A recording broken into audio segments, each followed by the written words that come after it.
అందరికీ శుభోదయం. పోతన బాల్యం అనే పాఠ్యభాగం గురించి మనం ఇప్పుడు తెలుసుకుంటున్నాము. డాక్టర్ వానమామలై వరదాచార్యులు గారు ఈ పాఠ్యభాగాన్ని రచించారు. అయితే పోతన గురించి మీకు అందరికీ తెలిసే ఉంటుంది. భాగవతాన్ని రాసినటువంటి కవి పోతన, భక్త కవి పోతన గురించి, ఆయన బాల్యం గురించి మనం ఈరోజు తెలుసుకుంటున్నాము. డాక్టర్ వానమామలై వరదాచార్యులు గారు దాని గురించి మనకు తెలియజేశారు.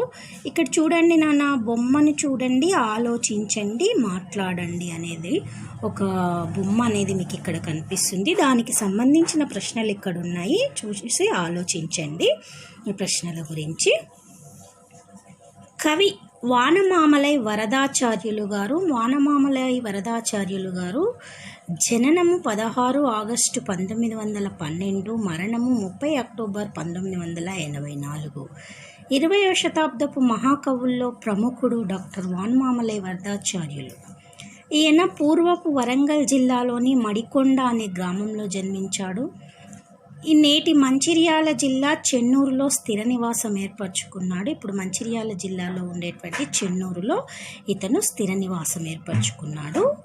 అభినవ పోతన, అభినవ కాళిదాసు, మధుర కవి, కవి చక్రవర్తి మొదలైన బిరుదులు పొందిన ఈయన సంస్కృతము, తెలుగు భాషల్లో చక్కని పాండిత్యం కలవాడు.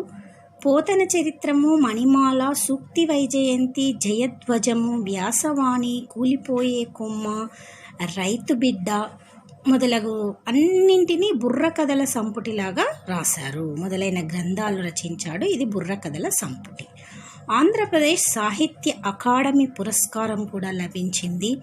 వారణాసి వారి నుండి విద్యావాచస్పతి మొదలైన పురస్కారాలను కూడా అందుకున్నారు వానమామలై వరదాచార్యులు గారు.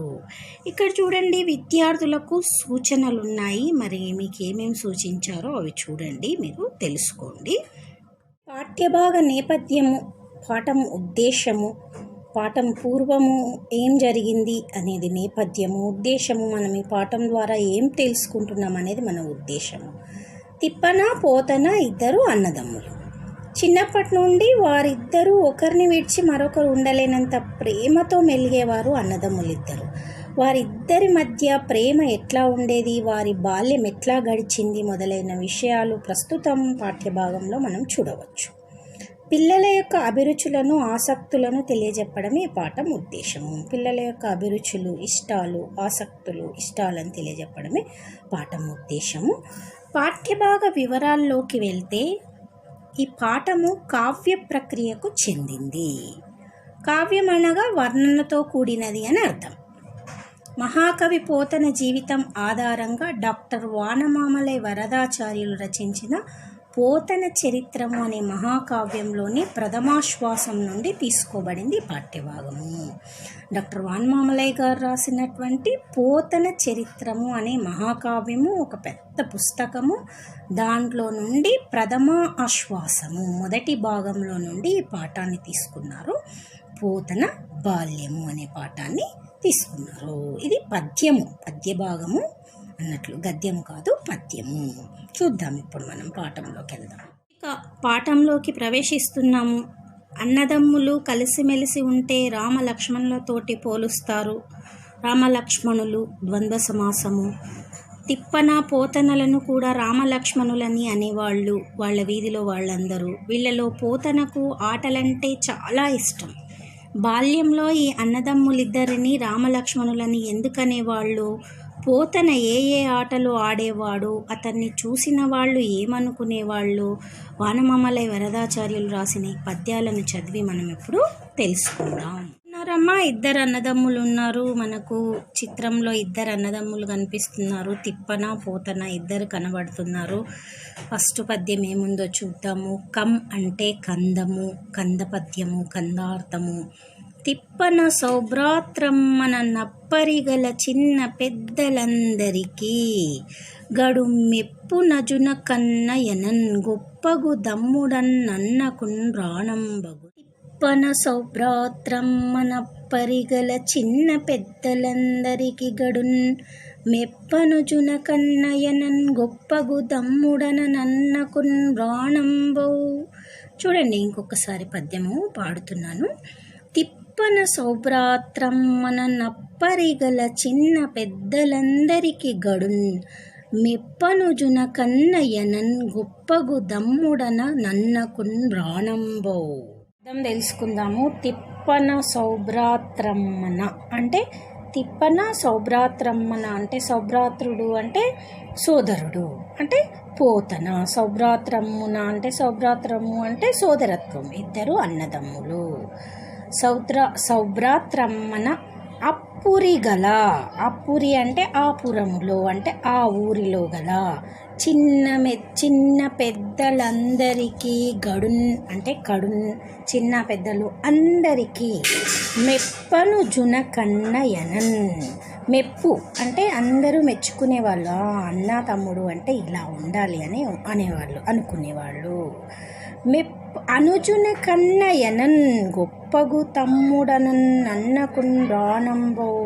అనుజున కన్న అంటే అనుజుడు, అన్న అంటే తమ్ముడికి కూడా చాలా ప్రాణము. మెప్పజన కన్నయనన్ అంటే అన్న ప్రాణము. గొప్ప చాలా మంచిగా చూసుకునేవాడు అన్నని కూడా తమ్ముడు పోతన. దమ్ముడనన్ అన్నకున్ ప్రాణంబో. దమ్ముడు అంటే ఇక్కడ తమ్ముడు అన్నా కూడా అన్నకున్ అంటే అన్నకు. అన్న ఎవరు? తిప్పన. పోతన అన్న తిప్పనకు కూడా ప్రాణంబో అంటే పంచ ప్రాణము. అంటే వీళ్ళ సోదరత్వం చూసి ఆ పురంలో ఉండేటువంటి చిన్న పెద్దలందరూ అన్నతమ్ములు అంటే ఇలా ఉండాలి అని అనుకునేవాళ్ళు. తమ్ముడంటే అన్నకు ప్రేమ, అన్నంటే తమ్ముడికి ప్రేమ, ఇలా ఎంతో సోదరభావంతో చాలా చక్కగా మెలిగేవారు తిప్పన పోతన. అంటే సీసపద్యము. తనకెవ్వరేదేని తినుబండర మిడిరేని అనుజుని కిడక తిప్పన తినండు అనుజన్మనెవ్వరేమనిన తానడ్డమ్ము వచ్చుమై నీగను వ్రాలనీడు. గడియ సేపింట దమ్ముడు గానరాకున్న వెదకు గన్పడుదాక వెతను జందు తన ప్రాణమునకెంతయును గూర్చు వస్తువే నవరజుండడిగినయంత నొసగు. అంటే తేటగితి. భోజనమునచ్చుతరి నిద్రబోవు వేళలందును యవీయసుడు తన యుండనుండవలెను దగువులాటనేమో తెలియ రనగ గుణులు సోదరుల్ రామలక్ష్మణులు మణులు. చూడండి, సీసపద్యానికి అనుబంధంగా తేటగీతి కానీ ఆటవెలది కానీ ఉంటుంది. ఇంకొకసారి చదువుకుందామా. తనకెవ్వరేదేని తినుబండ మిడిరేని యనుజుని కిడక తిప్పన తినండు అనుజన్మునెవ్వరేమనిన తానడ్డమ్ము వచ్చు మై నీగను వ్రాలనీడు. గడియ సేపింట దమ్ముడు గానరాకున్న వెదకు గన్పడుదాక వెతను చెందు తన ప్రాణమునకెంతయును గూర్చు వస్తువే నవరజుండడిగిన ఎంత నొసగు. భోజనమునర్చుతరి నిద్రబోవు వేళయంలందును యవీసుడు తన యొండనుండ వలెను దగువులాటననేమో తెలియరనగా గుణులు సోదరులు రామలక్ష్మణులు మనులు. చదువుకున్నాం కదా, అర్థం తెలుసుకుందాము. ఇక్కడ తమ్ముడికి అన్న ఏదో తినిపిస్తున్నాడు. చూడండి, చెట్టు కింద కూర్చున్నారు అన్న తమ్ములు. నిలబడ్డ అతనేమో తిప్పన, కూర్చున్న అతనేమో పోతన. చూద్దామా. తనకెవ్వరేదేని తినుబండ మిడిరేని అంటే తనకు అంటే తిప్పనకు. ఎవ్వరేదేని ఎవరైనా, ఏదేని అంటే ఏదైనా, తినుబండ మిడిరేని తినుబండరము అంటే బిస్కెట్ కానీ లేకపోతే ఒక పండు కానీ ఏదో ఒకటి తినే వస్తువు. ఇడిరేని అంటే ఇస్తే. అనుజుని కిడక తిప్పన తినండు. అనుజుడు అంటే తమ్ముడు.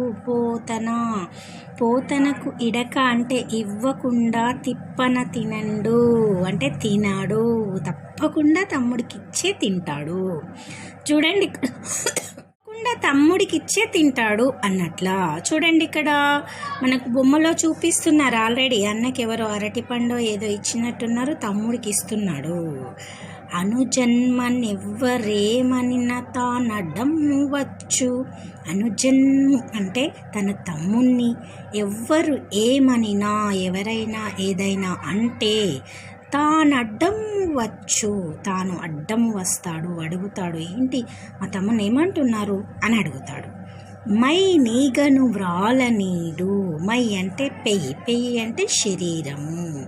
తన శరీరం పైన ఈగను కూడా వ్రాలనీయడు అంటే ఈగను కూడా రాలనీయడు అంటే ఈగను కూడా వాలనీయడు.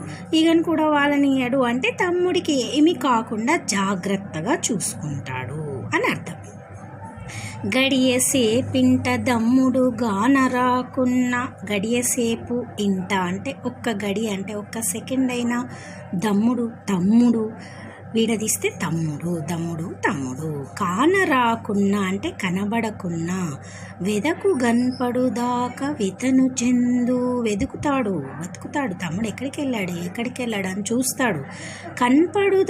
కనపడేదాకా వెతను చెందుతాడు, బాధపడతాడు. అయ్యో మా తమ్ముడు ఎక్కడ పోయిండు అని బాధపడతాడు. తన ప్రాణమునకెంతయును గూర్చు అంటే తన ప్రాణమునకు అంటే తనకు, ఎంతయును కూర్చు అంటే ఇష్టమైన వస్తువే. తన ప్రాణానికి ఎంత ఇష్టమైన వస్తువైనా అంటే తిప్పనకు ఎంత ఇష్టమైన వస్తువైనా కూడా నవరజుండడిగిన ఎంత నొసగు. నవరజుండు అంటే తమ్ముడు అడిగిన ఎంత అడిగితే నొసగు అంటే ఇస్తాడు. తనకి ఎంత ఇష్టమైన వస్తువు ఉన్నా తమ్ముడు అడగగానే అన్న తీసుకో తమ్ముడు అని ఇచ్చేస్తాడు. భోజనమునర్చుతరి నిద్రబోవు వేళలందును. భోజనమునర్చుతరి అంటే భోజనము చేసే వేళలో, నిద్రబోవు వేళయందును నిద్రపోయేటప్పుడు కూడా యవీయసుడు తన ఎండ నుండవలెను. యవీయసుడు అంటే తమ్ముడు తన ఎండ నుండవలెను, తన దగ్గరనే ఉండాలి. అన్నం తినేటప్పుడు, ఆటలాడేటప్పుడు, నిద్రపోయేటప్పుడు. దగువులాటననేము తెలియరనగా. దగువులాట నేము అంటే తగువులాట అంటేనే, గొడవ అంటేనే తెలియరనగా అంటే వాళ్ళిద్దరికీ అన్నదమ్ములకి గొడవలంటేనే తెలియవు. అంటే ఇద్దరు ఎప్పుడు గొడవ పడరు, చాలా ప్రేమతో ఉంటారు. గుణులు సోదరులు, మంచి గుణం కలిగిన వాళ్ళు సోదరులు, అన్నదమ్ములు. రామలక్ష్మణులు మణులు, రామలక్ష్మణుల్లాగా మసులుకుంటారు. రాముడు లక్ష్మణుడు ఎంత ప్రేమతో ఉంటారో అలా ఉంటారు. మణులు అంటే వజ్రాల లాంటి వాళ్ళు ఈ అన్నదమ్ములు అని అర్థము. చదివేడు పద్యము జప్పుననొకసారి వినిన సరిపోతన. తా విప్పక పొత్తము నొప్పం జప్పును నద్దాని నేమి చెప్పుట తెలివిన్. చూడండి, కం అంటే కందము, కంద పద్యము. తిప్పన చదివేడు పద్యము జప్పుననొకసారి వినిన సరిపోతన. తా విప్పక పొత్తము నొప్పం జప్పును నద్దాని నేమి చెప్పుట తెలివిన్. చుక్క గుర్తుగల పద్యం ఉంది, ఇది మీరు కంఠస్థం చేయాలి, చూడకుండా చెప్పాలి. ఏమంటున్నారో చూద్దాము. తిప్పన చదివేడు పద్యము. తిప్పన ఏదైనా ఒక పద్యము చదువుతుంటే జప్పుననొకసారి వినినా. పోతన ఆ పద్యాన్ని చప్పున అంటే వెంటనే, ఒకసారి వినినా ఒక్కసారి వింటే చాలు, సరి అంటే చాలు. పోతన తిప్పన చదివే పద్యము పోతన ఒకసారి వింటే చాలు. తా విప్పక పొత్తము నొప్పం చెప్పును. తా విప్పక పొత్తము పుస్తకము, పొత్తము వికృతి, పుస్తకము ప్రకృతి. తాను పుస్తకాన్ని విప్పకనే అంటే పుస్తకాన్ని తెరవకుండానే మొత్తము నొప్పం చెప్పును, ఒప్ప చెప్పడము అంటే ఓరల్ టెస్ట్ అంటే చూడకుండా చెప్తాడు. నా దానినేమి చెప్పుట తెలివిన్. దానిని ఏమి చెప్పాలి, అసలు ఏమని చెప్పాలి, ఆయన తెలివి అలాంటిది అంటే ఏకసంతాగ్రాహి, ఒక్కసారి వినగానే టక్కున పట్టుకొని చెప్పేవాడు, అంత తెలివి పోతన గారిది అని అర్థము. చూసారు కదమ్మా, భాగం 1 అయిపోయింది. ఇక్కడ ఆలోచించండి, చెప్పండి, ప్రశ్న జవాబులు ఉన్నాయి. చూసి మీకు ఏమర్థమైందో ఆలోచించి ప్రశ్న జవాబులకు అర్థం చెప్పండి. మీరు ప్రశ్న జవాబులకు సమాధానాలు అనేవి చెప్పండి. ఫస్ట్ భాగం 1 అయిపోయింది. పోతన యొక్క బాల్యము అంటే పోతన చిన్నతనంలో ఏమేం జరిగింది, బాల్య దశలో ఏమేం జరిగింది అనేది భాగం 1 అయిపోయింది. చూడండమ్మా, భాగం 2, భాగం 3 అనేది నేను ఇంకొక వీడియోలో చేస్తాను. మీకు ఇలాంటి వీడియోస్ కోసం అంటే వ్యాకరణం కోసం కానీ లేకపోతే పాఠాల కోసం కానీ ఈ ఛానల్ని మీరు సబ్స్క్రైబ్ చేసుకోండి. ఛానల్ పేరు వచ్చేసి జై భవానీ ఆల్ ఇన్ వన్ అన్నట్టు. ఓకే, ఈ ఛానల్ని సబ్స్క్రైబ్ చేసుకోండి. సబ్స్క్రైబ్ చేసుకుంటే మీకు నోటిఫికేషన్ రూపంలో అన్ని పాఠాలు, వ్యాకరణము అన్నీ వస్తాయి. వ్యాకరణం కూడా మీరు బాగా చూసుకోవచ్చు. చూడండి.